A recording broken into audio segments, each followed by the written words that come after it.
나의 소망, 나의 신앙이 나를 위한 것이 아니라 오직 누구를 위한 것?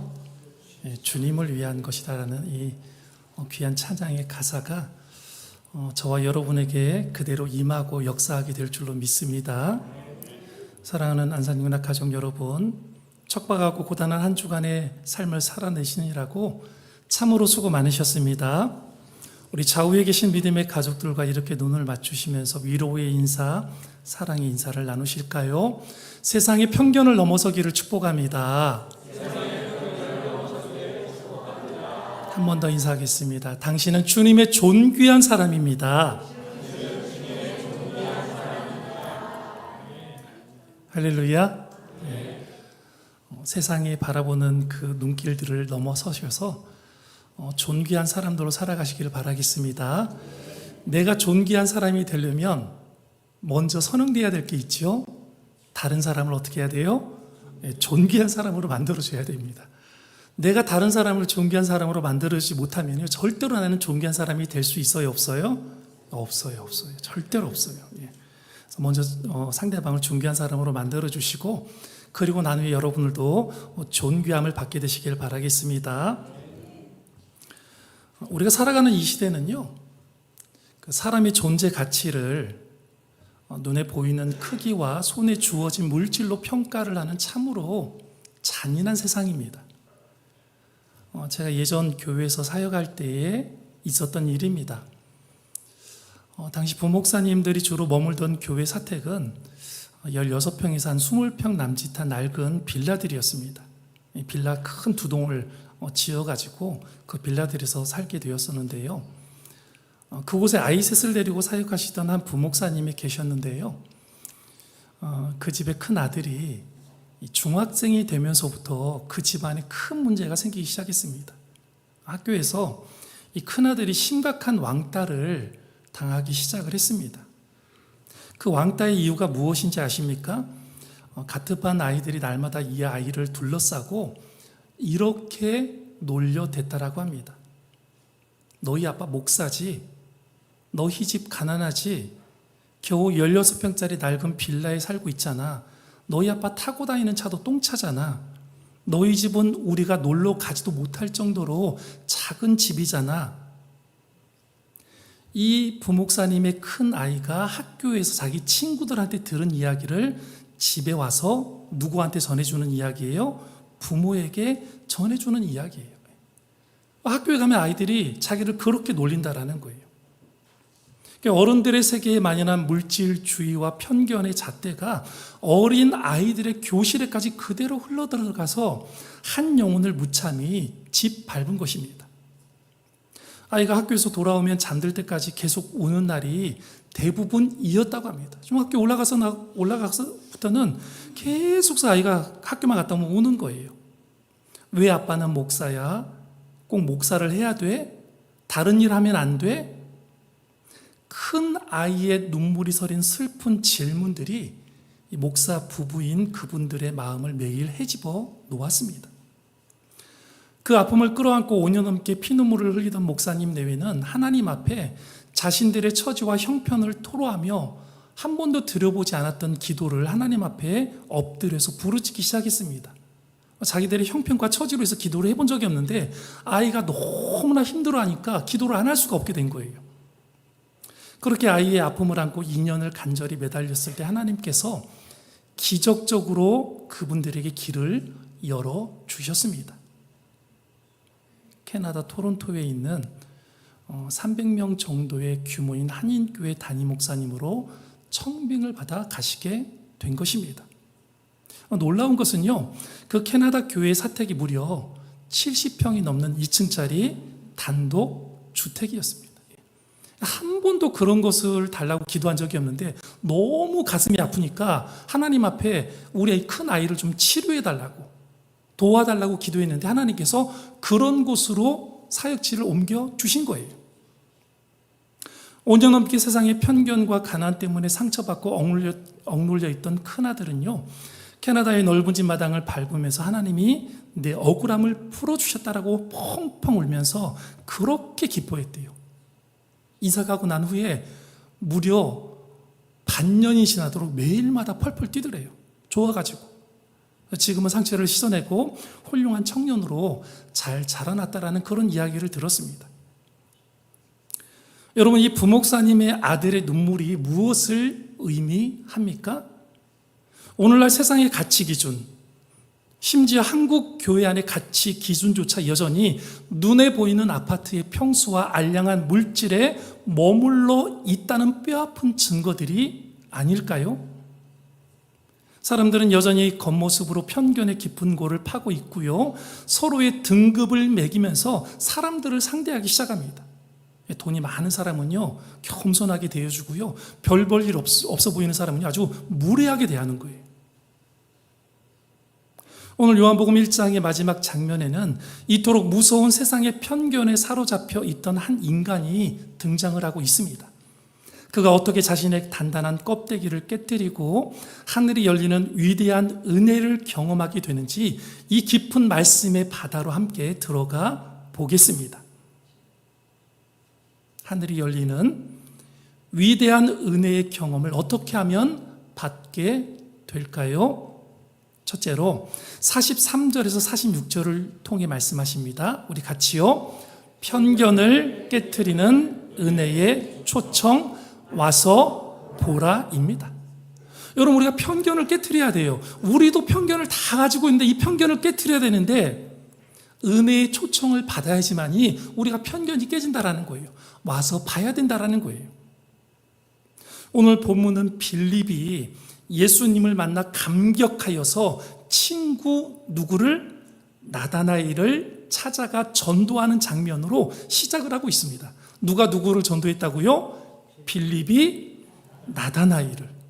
나다나엘은 이름이 두 개예요. 지금 우리 본문에는 나다나엘로 나오지만 다른 성경책에는 뭘로 나오냐면 바돌로메로 나와요. 바돌로메. 나다나엘이 바돌로메 같은 사람이에요. 빌립이 지금 나다나엘을 전도하는 장면으로 시작을 하고 있습니다. 빌립이 말합니다. 모세와 선지자들이 예언한 메시아를 우리가 만났다. 메시아를 만났다니까. 바로 그 사람이 누구냐면 나사렛에서 나오신 예수님이야 라고 이야기해주고 있습니다. 그런데 이 나다나엘, 이 바돌로메의 반응이 어떠합니까? 46절을 보면 아주 차갑게 쏘아 붙입니다. 우리 같이 읽어볼까요? 나사렛에서 무슨 선한 것이 날 수 있느냐. 정말 이게 겸손한 표현인 거예요. 아주 말을 아주 잘 정제해가지고요, 아주 겸손하게 표현한 거예요. 근데 저 말 속에는 어떤 의미가 들어있는지 아시겠죠? 얼마나 그 사람을 깔보고 무시하고 뭐 저런 인간이 메시아라고 나는 그런 사람 믿을 수 없어. 이런 아주 그런 그 겸손하지 못한 마음이 그 어느 가운데 깔려져 있는 거예요. 주석들은 이 구절의 영적 깊이를 이렇게 파헤치고 있습니다. 이 말의 영적 깊이를 어떻게 파헤치고 있냐면 갈릴리라는 마을 중에 이 나사렛이라는 동네는요, 구약 성경에 단 한 번도 이름이 등장하지 않는 로마 군대의 주둔지이자 군대가 주둔하는 주둔지이자 이방 문화가 뒤섞인 소외된 깡촌 중에 어디예요? 깡촌이었어요. 깡촌 중에 깡촌이에요. 나사렛이. 그러니까 율법에 정통했던 나다나엘의 머릿속에는요, 아니 메시아라면 적어도 예루살렘의 화려한 왕궁에서 엘리트의 옷을 입고 나타나서 우리를 로마로부터 해방시켜 주시고 우리를 부자로 만들어 주어야지 어떻게 저런 16평짜리 빌라 같은 촌동네에서 메시아가 나온다라는 말이냐라는 지독한 편견이 그의 마음 가운데 자리를 잡고 있었다라는 것입니다. 여러분 생각해 보세요. 그럴 만하잖아요. 산동네 깡촌 시골에서 영적인 지도자가, 그것도 온 세상을 구원할 메시아가 나온다고? 아, 나는 도저히 못 믿어. 그런 일은 있을 수 없어. 현대의 위대한 영성가 필립 얀시 목사님은 그의 책 내가 알지 못했던 예수에서 이렇게 지적합니다. 우리 같이요. 우리는 늘 위에서 아래로 군림하는 영광의 메시아를 원하지만 예수님은 인류의 가장 수치스럽고 냄새나는 가장 밑바닥 나사렛으로 내려오셨다. 우리는 늘 위에서 아래로 군림하는 영광의 메시아를 원하고 있는데 예수님은 인류의 가장 수치스럽고 냄새나는 우리의 인생의 가장 밑바닥 어디로 오셨다고요? 나사렛으로 오셨다라는 거예요. 위에서 아래로 굴림하는 영광의 메시아, 멋지잖아요. 그냥 하늘의 권세를 다 가지고 내려오셔가지고 막 온 세상을 뒤집어 엎으시는 그런 메시아의 모습을 한번 생각해 보세요. 얼마나 멋져요. 예. 여러분, 이것이 바로 오늘날 한국교회를 병들게 하는 번영신학이고요, 기복신앙의 잔인한 민낯이 아닐까요? 오늘날 한국교회도요, 초라하고 연약해 보이며 결국 십자가에서 무기력하게 죽어버리는 예수는 원하지 않는 것처럼 보이고 있다는 거예요. 한국교회가 예수님을 바라고 있는데, 여전히 바라고 있는데, 그런 연약한 예수, 죽어버리는 예수를 원하지 않고 있다는 거예요. 여전히 한국교회가 정치를 쫓아가고 있어요. 만몬을 쫓아가고, 세상 사람들보다 더 타락의 길을 쫓아가고 있는 거예요. 내 성공과 내 소원을 이루어주는 오늘 찬양의 가사처럼, 어떻게 또 오늘 이렇게 찬양의 가사가 오늘 본문의 내용과 맞는지 모르겠는데, 내 성공과 내 소원을 이루어주는 힘센 예수, 내가 속한 내 교회와 내 공동체에 나만의 예루살렘을 화려한 번영과 물질로 채워줄 그런 메시아를 원하고 있다는 사실입니다. 우리 한국교회의 진짜 민낯을 한번 정직하게 들여다보십시다. 어느 순간부터 우리 안에는요, 무서운 공식이 하나 자리 잡았습니다. 예수를 잘 믿고 기도를 많이 하면 부자가 되고, 자식은 명문대에 가고, 사업은 승승장구하며 큰 병에도 걸리지 않는다라는 이 이상한 성공의 공식 말입니다. 물론 하나님께서 이런 복도 주시죠. 안 주시는 게 아니에요. 그런데 이게 마치 성공의 공식이 된 거예요. 신앙의 공식이 된 거예요. 그래서 교회 안에서도 은연중에 아파트 평수로 타고 다니는 자동차로, 자식들이 어떤 직장을 다니느냐라는 그 직장으로 그 사람의 믿음까지 지금 우리가 등급을 매기면서 살아가고 있다는 거예요. 우리가 돈을 많이 벌고요, 집안이 잘 되고 자식들이 잘 되면 그 가정은 무엇도 좋은 가정으로 본다라는 거예요. 믿음도 좋은 가정으로 보고 있다는 거예요. 여러분 정말 그렇습니까? 우리가 돈 많이 벌고 우리가 승승장구하고 우리가 잘 되면 진짜로 그 가정이 믿음이 좋은 가정입니까? 저는요, 예전에 있던 교회에서 한국 기업의 50대 기업 안에 계시는 회장님을 2분이나 모시는 교구를 맡았던 정도 있어요. 근데 그분의 가정들이 믿음이 좋으신 줄 아세요? 그렇게 돈을 몇 천억씩 버는데도요, 믿음이 별로 좋지가 않아요. 돈하고 승승장구하는 거하고 믿음하고는 상관이 별로 없다라는 거예요. 그러나 여러분, 만약 그것이 기독교의 진짜 복이라면, 이렇게 승승장구하고 잘 되는 것이 진짜 기독교의 복이라면, 이 척박한 안산 땅에서 쇳가루를 마셔가며 밤낮 없이 땀 흘려 일하는데도 여전히 전세금을 걱정을 해야 되고, 평생 주님을 섬겼는데도 육신의 질병으로 고통받는 수많은 우리 믿음의 가족들은 모두 하나님께 저주를 받은 실패자라는 말씀입니까? 결코 그렇지 않다라는 사실입니다. 나다나엘의 나사렛에서 무슨 선한 것이 나겠느냐라는 이 차가운 비웃음은요, 사실 오늘 살아가는 우리 마음속 깊은 곳에 또아리를 틀고 있는 얄팍한 세상적인 인간의 욕망인 것입니다. 내 뜻대로 풀리지 않은 초라한 내 현실 속에서는 도저히 하나님의 선하심을 인정할 수 없다라는 우리 안의 완악함, 그것입니다. 내 뜻대로 되어야지만 하나님이 선하시다라고 말하고 있다는 거예요. 오늘날 한국교회 크리스천들이 그렇다라는 거예요. 내 뜻대로 되어야지만이 내가 믿는 하나님이 선하시다라고 이야기를 해주는 거예요. 자기가 가난하고 어렵고 힘든 일을 겪으면 하나님은 선하시지 않다라고 이야기하고 있다라는 거예요. 우리는 이제 주님의 그 십자가 보혈 앞에 우리의 잘못된 신앙을 철저히 깨뜨려야 합니다. 여러분, 진정한 복은요, 내가 원하는 세상의 뜻을 이루어내는 것이 아닙니다. 낡은 빌라에 살더라도 그곳에서 나를 위해 십자가의 밑바닥까지 내려오신 예수 그리스도를 발견하는 것. 누구를 발견하는 것도요? 예수 그리스도를 발견하는 것. 세상의 잣대로는 너무나 초라해 보일지라도, 세상의 잣대로는 아무것도 가진 게 없어요. 초라해 보일지라도 내게 주어진 그 고단한 삶의 자리에서 예수님을 닮아가는 거룩한 삶을 살아내는 것, 그것이 바로 기복신앙을 넘어선 참된 그리스도인의 능력이고 복임을 믿으시기를 바라겠습니다. 우리의 능력과 우리의 복이 무엇입니까? 예수 그리스도를 발견하는 거예요. 내 삶의 자리에서. 내 고단한 삶의 자리에서 누구를 닮아가는 거룩한 삶이요? 예수님을 닮아가는 거룩한 삶이 곧 능력이고 복이라는 말씀입니다. 그런데 우리는 이런 복을 원하지 않고 있다라는 거예요. 그냥 세상에서 잘 되는 게 복이에요. 남 앞에 떵떵거리고 싶은 게 복이에요. 나사렛에서 무슨 선한 것이 나겠느냐? 이 꽉 막힌 편견 앞에서 빌립은 어떻게 반응합니까? 성경 지식으로 논쟁하지 않고 딱 한마디를 던집니다. 뭐라고 말했습니까? Come and see. 와서 봐라. 와서 봐라. 사랑하는 여러분, 어려운 삶 속에서 마음이 굳어질 대로 굳어진 믿지 않는 내 가족과 이웃들에게 복잡한 교리를 설명할 필요가 없습니다. 내가 만난 예수님, 내가 지금 누리고 있는 이 기쁨, 나의 삶의 무거운 짐을 대신 지신 그 따뜻한 십자가의 자리로 네가 와서 한번 경험해 보세요라고 손을 내미는 것이 바로 복음인 줄로 믿습니다. 우리의 진실한 초청이 메마른 영혼의 편견을 깨트리는 위대한 능력이 될 줄로 믿습니다. 우리는 초청해야 돼요.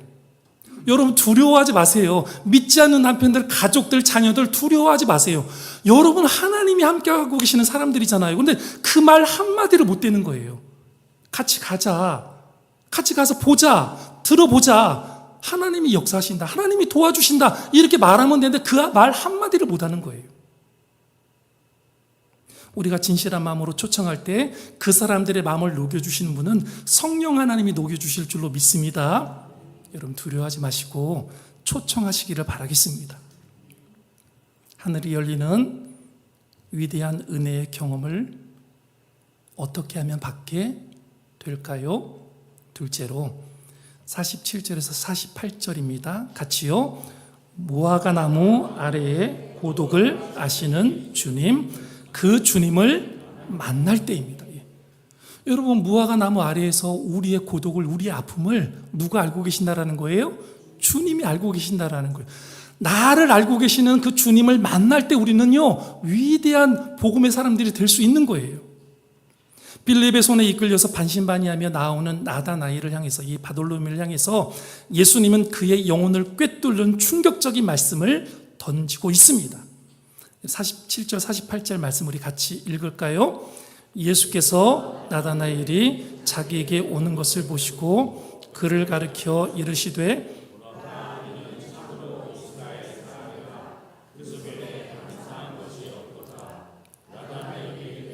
어떻게 나를 아시나이까? 예수께서 대답하여 이르시되 빌립이 너를 부르기 전에 내가 무화과 나무 아래에 있을 때에 보았노라. 아멘. 나다나엘이, 이 바돌로메가 깜짝 놀랍니다. 아니 어떻게 나를 아십니까? 난 만난 적이 없는데 어떻게 나를 알고 계십니까? 여러분 유대인들에게는요, 그때 당시에 유대인들에게는요 무화과 나무 아래는요 단순히 뙤약볕을 피하는 그늘이 아니었어요. 너무나 뜨겁다 피하자 이렇게 그냥 그늘로 피하는 그런 곳이 아니었다라는 거예요. 그곳은요 로마의 압제라는 암담한 현실과 자신의 죄성 앞에서 하나님 나라를 기다리며 남몰래 눈물로 엎드리던 은밀한 뭐예요? 개인의 영적 골방이 바로 무화과 나무 아래였다라는 거예요. 그러니까 그때 당시에 유대인들은요 기도할 때 어디를 갔다라는 거예요? 무화과 나무 아래 그늘에 피해서 거기에서 기도하는 거예요. 하나님 이 나라와 민족을 불쌍히 여겨주세요. 이 유대인들을 좀 불쌍히 여겨주세요. 하나님 제가 죄인입니다. 저를 좀 불쌍히 여겨주세요 하고 눈물로 기도하던 장소가 어디라고요? 무화과 나무 아래였습니다. 예수님의 이 말씀은 단순히 네가 저 나무 밑에 있는 걸 내가 보았다라는 예수님의 시력의 자랑이 아니었어요. 내가 시력이 좋아, 너 한눈에 내가 알아봐, 멀리서도 너를 보고 있어서 이런 게 아니라는 거예요. 나다나엘아, 세상은 너를 알아주지 않았지만 네가 그 은밀한 곳에서 나라를 위해서 네 영혼의 갈급함을 위해 남몰래 눈물 흘리며 기도했던 그 깊은 중심을 창조주인 내가 다 보고 있었다 라는 위대한 긍휼과 전지하심의 선포인 것입니다. 주님의 이 한마디에 나다나엘의 굳건했던 그동안의 편견이 어떻게 됐습니까? 와르르 무너지게 되었다라는 거예요. 여러분, 무화과 나무 아래 하니 제 삶에 뼈 아프고도 은혜로웠던 한순간이 떠오릅니다. 제가 예전 호주로 가족들과 함께 유학을 갔을 때 모든 짐을 버리고 떠난 이국 땅에서 청천벽력같이 비자 문제가 우리의 생각보다 너무나 오래 걸리는 일이 생기고 말았습니다. 너무 오래 걸리는 거예요. 비자를 신청했는데 비자가 너무 오래 걸리는 거예요. 무려 6개월 동안 우리 아이들이 학교에도 가지 못한 채. 왜 못 가요? 뭐가 없어서? 비자가 없어서 못 가는 거예요. 학교를 못 가는 거예요. 신청한 종교 비자가 나오지 않아 집에만 갇혀 지내야 했던 세월이 6개월이 넘었습니다. 타국에서 억장이 무너지는 것 같았고요. 앞이 캄캄했습니다. 아이들을 데리고 공원에 산책을 가고 좀 이렇게 밖에 좀 나가야 되는데 나갈 때마다 두려운 거예요. 왜 두렵냐면 호주의 할머니들이 얼마나 무서운지 모르시죠? 저는 세상에서 호주 할머니들이 제일 무서워요. 자기 집 앞에 누가 지나가는지를요 계속 보고 있어요. 그래가지고 그 아이들이 학교에 갈 시간에 아이들이 학교를 가지 않고 자기 집 앞을 지나가잖아요. 그럼 호주 할머니들이 당장 뭘 하겠어요? 휴대폰을 눌러서 경찰에 어떻게 해요? 신고해요. 어느 부모가 아이들을 학대하고 있다고 신고를 해요. 아이들을 학교에 보내야 되는데 보내지 않고 부모들이 아이들을 데리고 다니면서 아이들을 학대를 하고 있다고 신고를 한단 말이에요. 얼마나 무서운지 몰라요. 할머니들이 불러요. 야, 너 이리 와, 이래요. 그럼 제가 가면 물어봐요. 왜 애들이 학교 안 가고 있어? 그러면 설명을 해줘야 돼요. 우리가 비자 신청했어. 근데 웨이팅 중이 아직 안 나와서 그래 학교 못 가고 있어. 그래? 그럼 오케이, 패스. 그럼 보내주는 거예요. 그걸 설명을 하지 못하면 어떻게 되는 거예요? 당장 그 자리에서 누구를 불러요? 경찰 부르는 거예요. 그러면 부모는 어떻게 되는 거예요? 그냥 가는 거예요. 경찰서 영창 가는 거예요. 가야 되는, 학대를 했기 때문에 가야 되는 거예요. 누구에게 하소연할 데도 없던 그 시절, 너무나 어려웠던 그 6개월 동안 우리 가족이 할 수 있는 유일한 일은 매일 저녁 9시에 좁은 거실 바닥에 둘러앉아서 1시간 반에서 2시간씩 눈물로 성경을 읽고 하나님께 매달려 부르짖는 무엇을 드릴 뿐이었어요? 가정 예배를 드릴 뿐이었어요. 하나님, 우리를 좀 도와주세요. 우리를 좀 불쌍히 여겨주세요. 이 머나먼 이국 땅 비자가 나오지 않아서 아직도 이렇게 고생하고 있어요. 하나님, 저리를 좀 도와주십시오라고 기도할 뿐이었어요. 예배를 드릴 뿐이었습니다. 여러분, 피가 마르던 그 호주의 거실 바닥이 바로 저와 우리 가족의 어디였겠습니까? 무화과 나무 아래였습니다. 우리 가족의 무화과 그늘 나무 아래는 바로 그 거실 바닥, 좁은 거실 바닥이 우리 가정의 무화과 나무 아래였다라는 거예요. 그렇게 시작된 호주의 가정 예배가 무려 8년 동안 지속이 되었고요. 하루도 빠짐없이 지속이 되었고요. 가정 예배의 능력이 무엇인지를 저와 우리 가족은 뼛속 깊이 깨닫게 되는 능력의 시간들을 보내게 되었다라는 것입니다. 여러분, 가정 예배가 얼마나 중요한지, 얼마나 하나님께서 귀하게 보시는지 여러분 경험해 보셔야지 압니다. 사랑하는 여러분, 지금 여러분의 무화과 나무 아래는 어디이십니까? 여러분의 영적이고도 겸손한 무화과 나무 그늘 아래를 만들어 놓고 있냐라는 것입니다.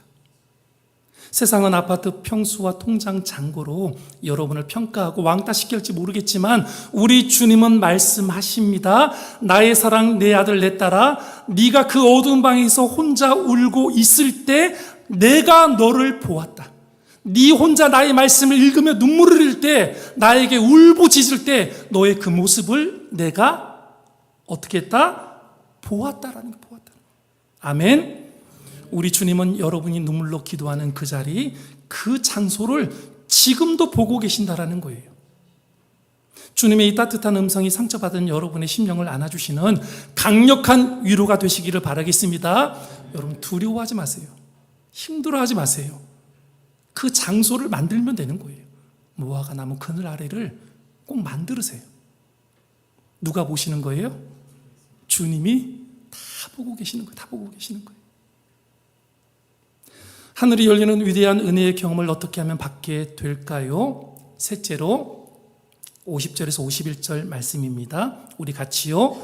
참된 베델, 하늘이 열리는 십자가의 은혜를 받게 될 때 그렇다라는 것입니다. 우리 인생의 참된 베델을 발견해야 된다라는 거예요.